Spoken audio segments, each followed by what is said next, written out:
Hey, what's up, man? I was recently reminded and shown about kind of the topic of hate. Hate. The someone putting down or envy or just a something that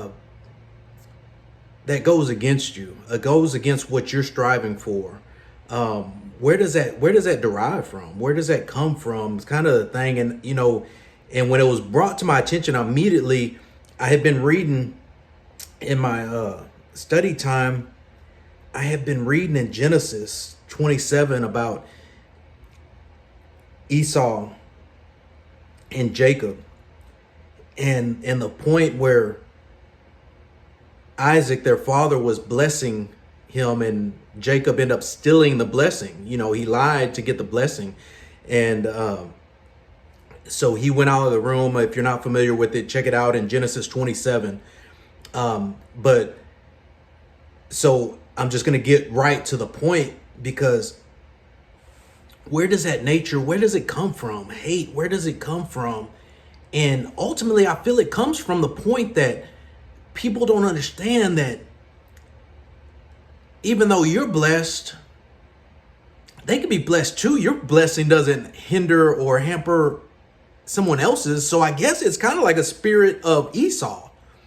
And so, because what happened was in Genesis, now Isaac blessed Jacob thinking it was Esau because he tricked him. And Jacob, meaning deceiver, the name Jacob meant deceiver, trickster, supplanter. His mother pushed him to this scheme, and he got the blessing of Esau, the older brother. And once he finished, he was out the door, and here comes Esau onto the scene, and he's got the meal, everything that the father asked for, Isaac had asked for. He's got it there for him, and he's ready to get his blessing. He's ready to be blessed by this, but he comes to realization, it's revealed that somebody already got your blessing. Somebody already got his blessing. And so anguish, tormented, just, torn apart.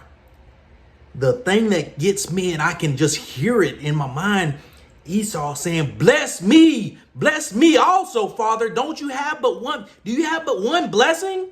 He said, do you have but one blessing? Surely there's more. Surely there's another one you can bless me with. And he's, at tears, he's just torn up because his hope was in that blessing from his father. And apparently his father could only give him one blessing. I don't totally get that aspect of it, but that's kind of the mentality we can be in today when people come against us, or when you kind of envy someone else and what they're doing. Now they put in work, and God can bless that. He can bless activity, can bless process, he can bless progress, he can bless action. And he can bless just out of thin air. He can bless lottery. But a majority of the time, it's what he'd rather have us do is live on spiritual principles and apply the principle of sowing and reaping, as opposed to one golden ticket. Because he can do that. He can bring somebody back to life, or he can deliver from something, but he would rather us walk in his wholeness, walk in his truth, walk according to his word, stand on his principles. That's what he'd rather us do, because that's long term. That's, but it comes down to the point that the prodigal son, we think about the prodigal son, we think about how the prodigal son took his blessing, took his inheritance ahead of time, which that's not supposed to happen, but he took his part. He got out of that, he got that, and he took off and he went and spent it. He burnt it up. Lived a fast lifestyle. Money, cars, clothes, drugs, whatever the party and scene, burn it up. Was homeless. ate with the pigs, lived with the pigs, ate with the pigs, was begging. And then finally he realization that he could go back. He could go back to his thing. Even if he's a servant there, he's still home. He still got provision. He doesn't have to live with the pigs, but he could be as a servant. That was his mentality. But it took him getting all the way to the bottom in order to come to that realization, that revelation, which was never really a big revelation, but he could have had that the whole time had he walked through his purpose. He could have had that same thing the whole time. And then we think of the brother in that situation who was envious when he came back, when this brother came back and he's throwing a party for him. Why are you throwing a party for this dude? He just burned up all his living. He's put a bad name on our name, and now we're throwing parties for him. I've been here. I've been obedient this whole time, and you've never thrown me a party. So there's that kind of the envy. But you know what? Again, the point of it that I'm saying, and the point that came from the story of Esau and Jacob, and the point of the prodigal son, the point in the fact of you and me today, the fact of why people hate on other people, why people are envious of other people, because they think there's one blessing, but there's more than one blessing. We can all be blessed if we put in the work to be blessed. Now, we can pray for the miracles. We can pray for that golden ticket. We can pray for the lottery ticket. We can pray for a breakthrough. We can pray for that one big deal, or we can work and get the little deals and build up something that's standable, something that we can stand on and have something to stand on for a long term, as opposed to getting something, a windfall, and then burning it all up, because ultimately that's what we can do. And we've done it or we've seen it done.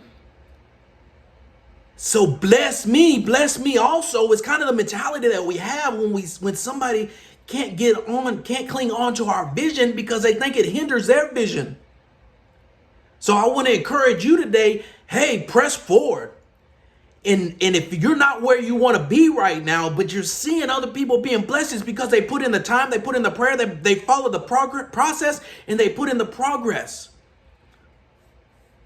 They're following and they're continuing in. Just like the Bible continually says, he that endures till the end shall be saved. It tells us that over and over, that it's not a sprint where we get to a certain point and we've arrived. No, it's a marathon that until the end, and we don't know that end. So whatever we're striving for, whatever your goal is, if you're not willing to sacrifice your time, your dedication, your energy, your party and a lifestyle or whatever, if you're not willing to sacrifice that for a time to get to where the next person may be, to try to get that, because their vision isn't your vision. Your vision isn't their vision. They're getting somewhere and they're following the plan. They're following a process, and it might seem like, wow, but that's not you. Bless me also. He's ready to bless you.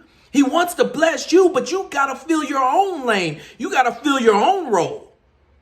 So you get about your business, be about your Father's business, press in, seek your purpose and fulfill it. And he's willing, he's ready to bless you. He's ready to bless you. But in the meantime, you don't have to hinder, you don't have to envy the next man. You can encourage him, support him, and applaud him, and not challenge him, not tear him down, and not oppose him. So I want to encourage you in that. I want to encourage everybody in that wherever you're at, it's on you. It's on you where you want to go. What's the next step? Now, will everything work out lovely? And no, you're going to have setbacks. You might not achieve your ultimate goals, but you can achieve that sense of accomplishment in the process. You can know that, hey, I tried and I don't have any regret because I tried it and I pressed in. I didn't accomplish everything it was. If it was too hard, I could stop. I can go back to what I was doing because I was doing that anyway. But it's on you. So I think that's where the hate and that's where the envy and that's where the thing comes from that mentality of bless me also. But we serve a God that can bless us all. So